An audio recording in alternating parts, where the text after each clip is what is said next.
Vultures are amazing birds who play an important role in the environment, as well as falling into the category of weird and wild. In Virginia, we have turkey vultures and black vultures. Both species scavenge, eating dead animals, also known as carrion.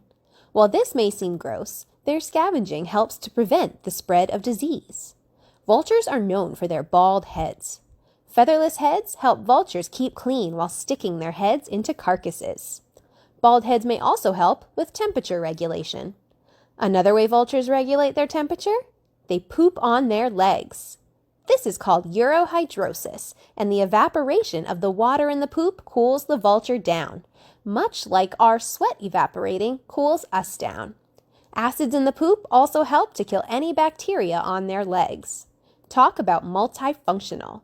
How's that for weird and wild?